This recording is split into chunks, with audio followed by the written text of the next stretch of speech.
Friends, welcome to our YouTube channel. तो अभी तक मैंने आप लोगों को पढ़ा दिया है, प्रियम्बल पढ़ा दिया, उसके सोर्सेज, कॉन्स्टिट्यूशन के सोर्सेज पढ़ा दिए, कौन सी कंट्री से क्या लिया गया है और बाकी बैकग्राउंड मैंने पहले बता दिया था। तो आज मैं आपको बताने वाला हूं शेड्यूल्स ऑफ इंडियन कॉन्स्टिट्यूशन, क्योंकि मैंने आपको पहले ही बताया था कि शेड्यूल्स हैं, पार्ट्स हैं और आर्टिकल्स हैं हमारे कॉन्स्टिट्यूशन में। लेकिन इन सब चीजों के पहले मैं आपको एक बात मैं आपसे शेयर करना चाहता हूं कि ये जो ईयर है 2021 वो स्टार्ट हो गया है और इस ईयर में आपके पास बेस्ट गोल्डन अपॉर्चुनिटी है अच्छे जॉब्स पाने का और आपको अपने करियर में ग्रो करने का। क्योंकि लास्ट ईयर 2020 में कोविड की वजह से एग्जाम्स हुए नहीं, तो काफी एग्जाम्स उसके होंगे और काफी वैकेंसीज भी नहीं आई क्योंकि ऑफिसेज रेगुलरली चल नहीं रहते। तो इस ईयर काफी ज्यादा वैकेंसीज आएंगी, तो इसलिए आप अच्छे से पढ़िए। और एक बार आप अभी ईयर स्टार्ट हुआ है, अभी तो बस 15-20 दिन बीते हुए हैं, तो आप अगर एक बार स्टार्ट कर देंगे अच्छे से पढ़ना और अपना मन लगाएंगे उस चीज में, थोड़ा सा एक बार आप अपनी कंटिन्यूटी बना लेंगे तो फिर आपको लॉन्ग टर्म के लिए वो बहुत अच्छा फायदा करेगा और आपका काफी अच्छा मन लगेगा और अच्छे से आप एग्जाम को क्वालिफाई कर पाएंगे और काफी कॉन्फिडेंट फील करेंगे। तो ये था। और दूसरी बात ये कि बहुत से लोगों का कमेंट आ रहा था कि ये जो, और मुझसे पर्सनली भी लोगों ने पूछा कि ये जो आप पढ़ा रहे हैं उसका नोट्स बनाए या ना बनाए।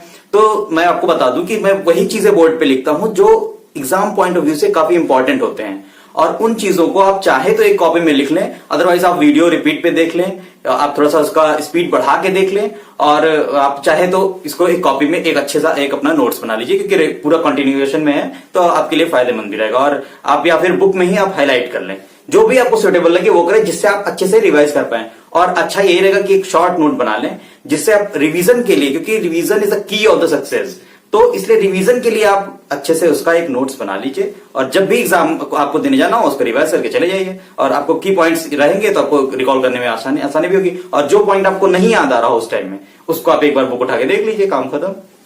तो चलिए अब आगे देखते हैं कि क्या है हमारे शेड्यूल्स में। तो शेड्यूल्स में, या अनुसूची बोलते हैं हिंदी में इसको, तो इनिशियली जब हमारा कॉन्स्टिट्यूशन बना तो सिर्फ 8 शेड्यूल यानी 8 अनुसूचियां हमारे संविधान में थी।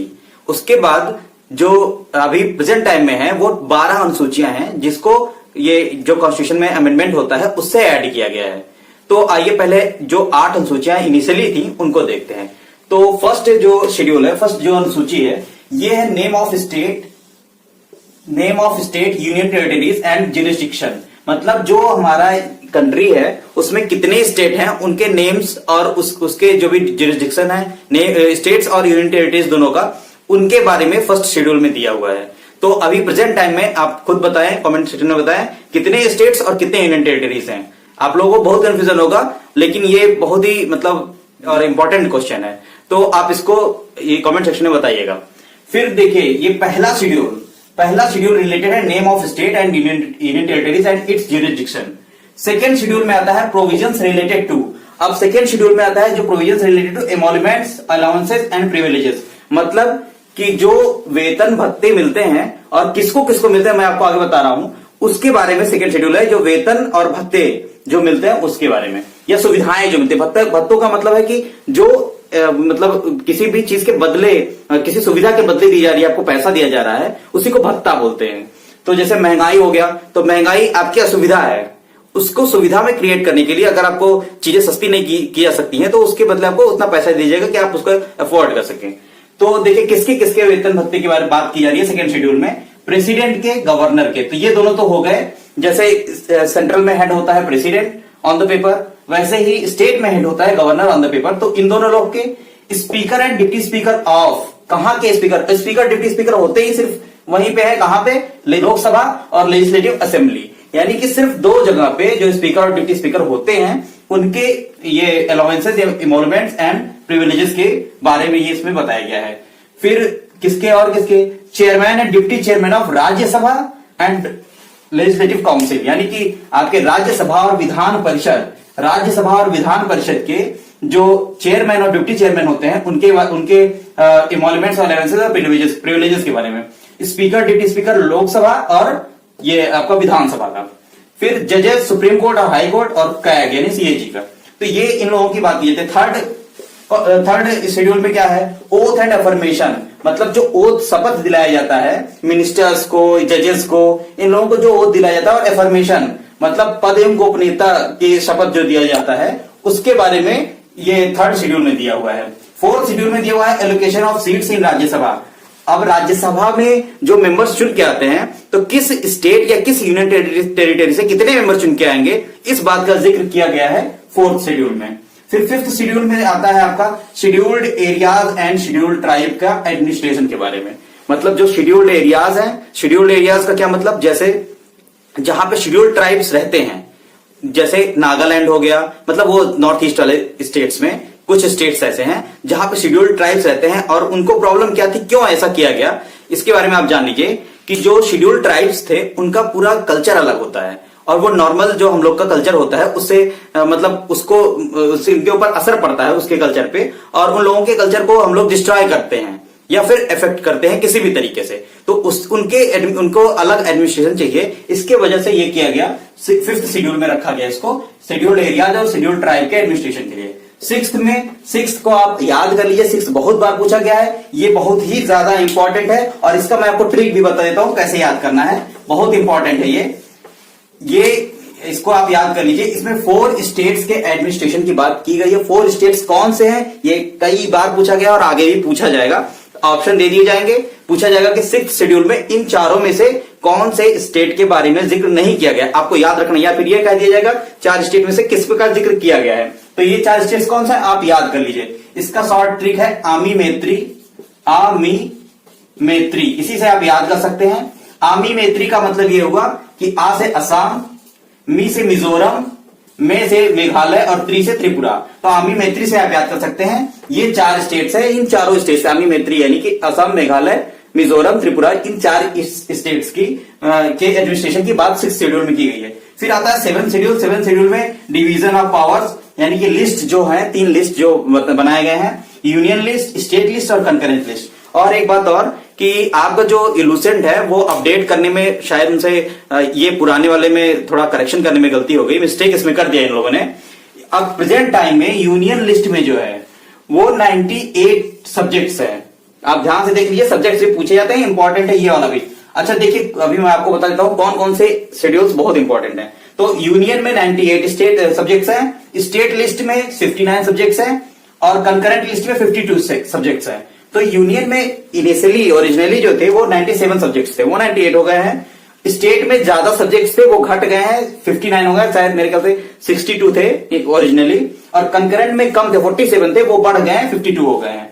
तो इसका मतलब क्या हुआ, यूनियन लिस्ट और स्टेट लिस्ट कंकरेंट लिस्ट में का मतलब क्या होता है। यूनियन लिस्ट का मतलब यह है कि जिस पर सिर्फ यूनियन यानी कि सेंटर कोई भी लॉ बना सकती है, उनको यूनियन लिस्ट में रखा जाता है उन सब्जेक्ट्स को।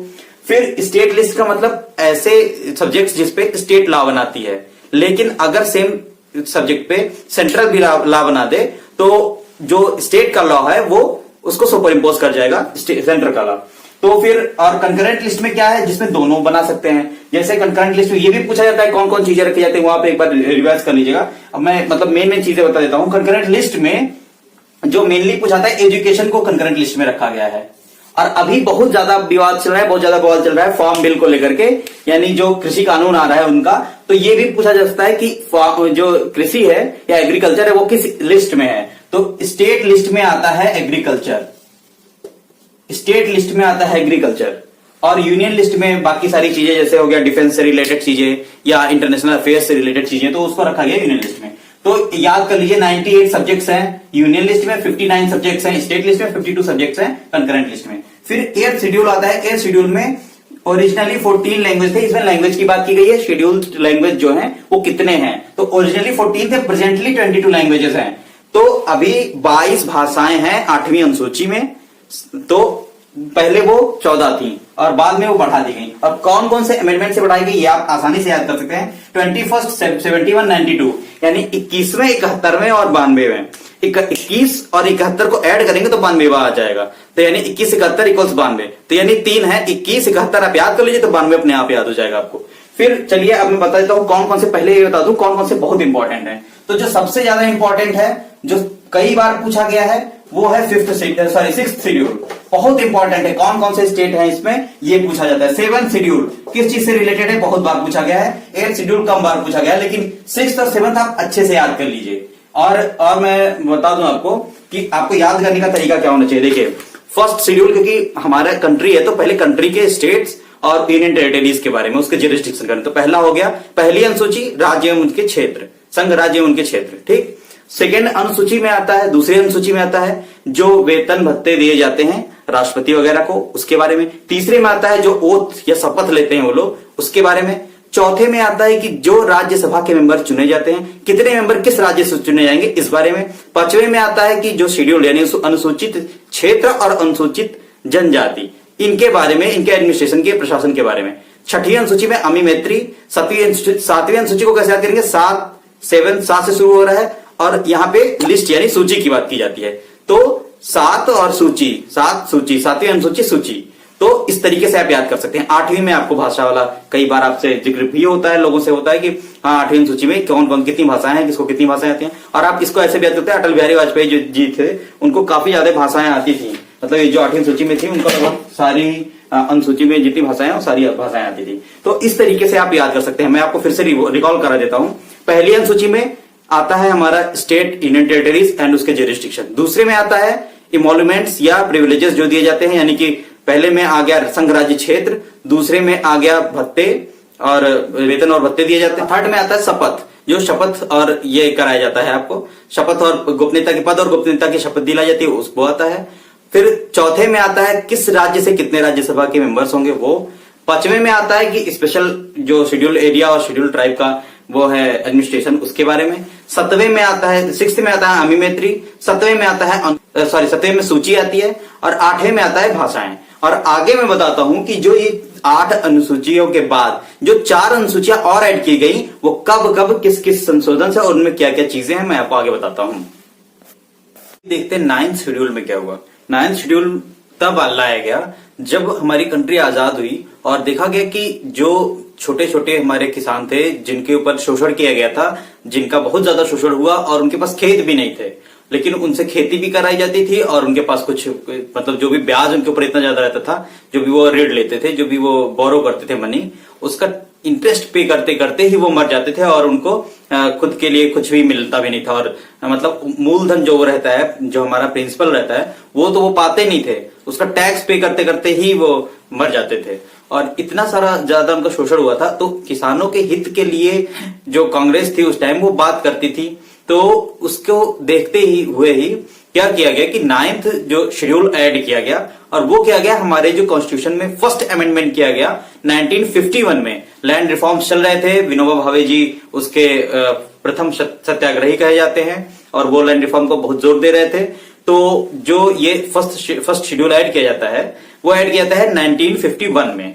तो 1951 फर्स्ट अमेंडमेंट से फर्स्ट शेड्यूल ऐड किया जाता है और इसमें क्या कहा जाता है, इसमें जो चीजें दी गई हैं वो दी गई rule of state legislature dealing with land reforms, मतलब लैंड रिफॉर्म से रिलेटेड जो भी भूमि सुधार से रिलेटेड जो भी चीजें हैं वो इस शेड्यूल में दी गई हैं। और इस शेड्यूल की जो मेन बात है जो इसको बहुत ही खास बना देती है, जिसकी वजह से गवर्नमेंट, जो भी गवर्नमेंट रहती है, अगर उसको कोई भी अपना रूल पास कराना होता है तो वो चाहती है कि हमारा ये 9th शेड्यूल में ऐड हो जाए। क्यों चाहती है?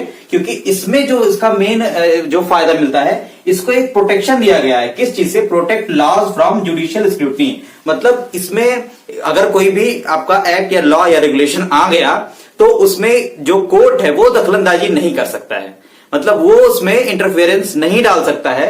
जुडिशियल स्क्रूटनी से उसको प्रोटेक्ट किया जाता है। और ऐसा क्यों किया गया?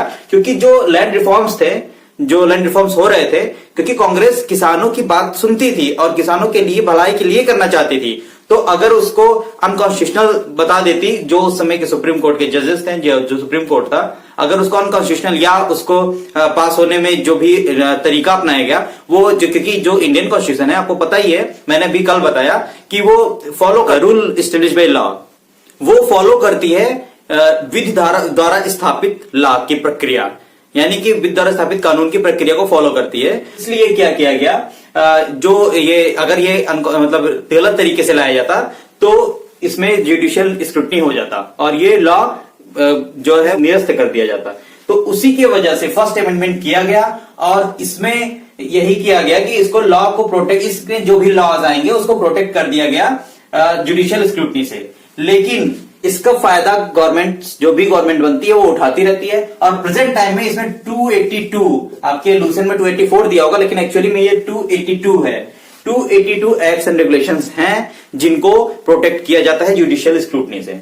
फिर आइए नेक्स्ट देखते हैं। नेक्स्ट जो है वो बहुत ही मजेदार, बहुत ही इंटरेस्टिंग रहने वाला है, 10th शेड्यूल। 10th शेड्यूल में देखिए, इसको याद करने का बहुत अच्छा तरीका है।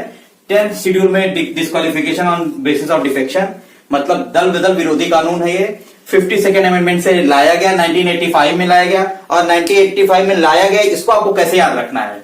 देखिए, जब 1985 में राजीव गांधी जी प्रधानमंत्री बनते हैं, मतलब बनते नहीं है, प्रधानमंत्री थे, तो होता यह कि जो ये पार्लियामेंट में होता यह था उस टाइम में कि लोग एक पार्टी छोड़ के दूसरी पार्टी में भाग जाते थे, तो उससे सरकार गिरने की और सरकार कमजोर रहती थी, वो कोई भी फर्म डिसीजन नहीं ले पाती थी। इसलिए लाया, राजीव गांधी जी ने ये रिफॉर्म लाया था, 52nd अमेंडमेंट किया कॉन्स्टिट्यूशन में, और एक नया शेड्यूल ऐड किया, वो था 10th शेड्यूल। 10th शेड्यूल पे डिस्क्वालिफिकेशन ऑन डिफेक्शन, यानी बेसिस ऑफ डिफेक्शन पे, यानी डिफेक्शन के ग्राउंड पे इन्होंने 10th शेड्यूल में लाया कि यहां अगर कोई डिफेक्शन करता है एक पार्टी से दूसरी पार्टी में, ज्यादा से भी है प्रोविजंस, मैं आपको आगे पढ़ाऊंगा, तो उसके बेसिस पे ये डिस्क्वालिफिकेशन किया जाएगा। तो आपको इसको याद कैसे रखना है, देखिए, दा से होता है 10, 10वां अनुसूची, 10वीं अनुसूची, दा से दल बदल, तो 10वीं अनुसूची में दल बदल का विरोधी कानून, 10वीं अनुसूची दल बदल विरोधी कानून 52nd यानी 5x2 मतलब 10, यानी 52nd अमेंडमेंट 1985 में ये किया गया। तो याद रखिएगा इसको, ये बहुत बार पूछा गया और बहुत इंपॉर्टेंट भी है, और जो इस ईयर के एग्जाम्स है उसमें पूछे जाने के काफी चांसेस हैं, क्योंकि इसमें कुछ चेंजेस किए गए हैं लास्ट ईयर में।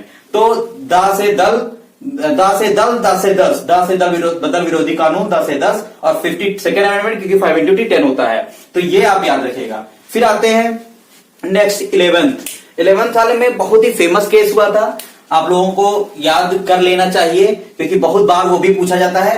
11th जो शेड्यूल है इसमें दिया गया है पंचायती राज से रिलेटेड मैटर्स।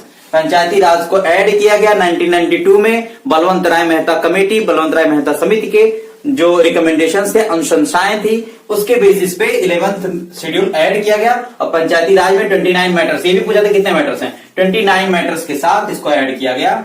और ये 73rd अमेंडमेंट से 73वां संविधान संशोधन 1992, 73वां संविधान संशोधन 1992 बलवंत राय मेहता समिति और पंचायती राज ऐड किया गया 11th शेड्यूल में 73rd कॉन्स्टिट्यूशनल अमेंडमेंट से।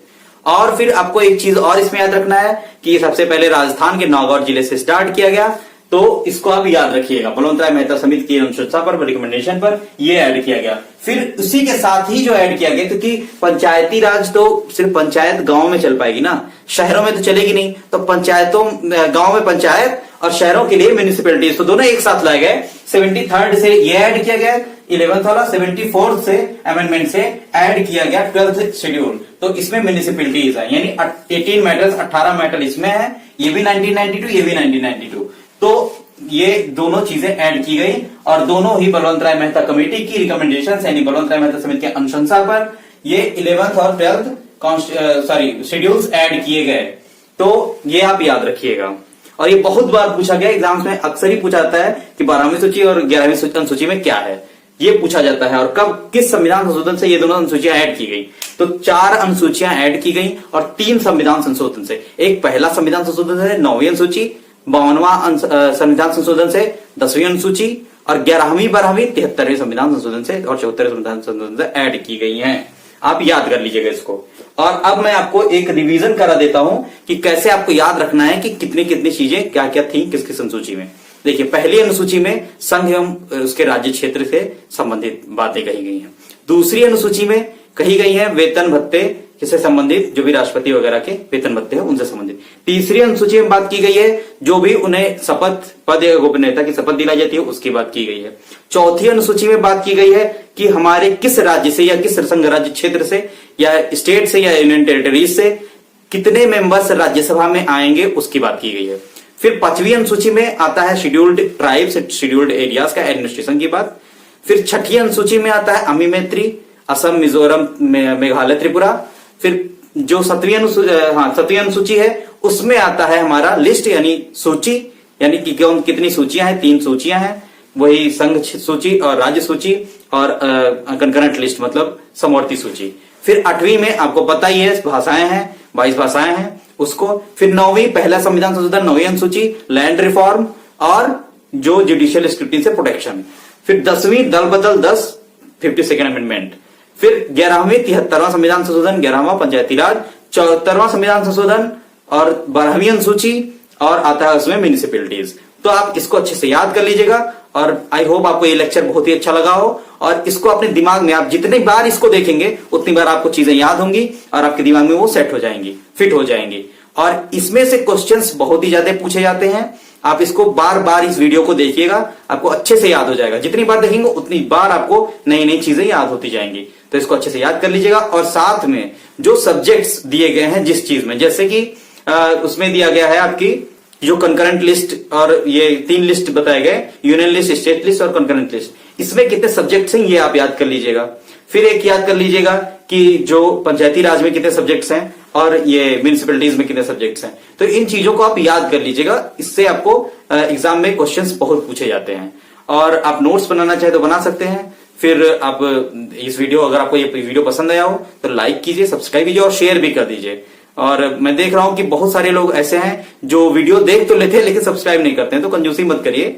और इससे हम लोग का थोड़ा मोटिवेशन मिलता है हम लोगों को भी, और काफी टाइम निकाल के फिर ये वीडियो बनाना पड़ता है। तो इसलिए थैंक यू जो लोग सब्सक्राइब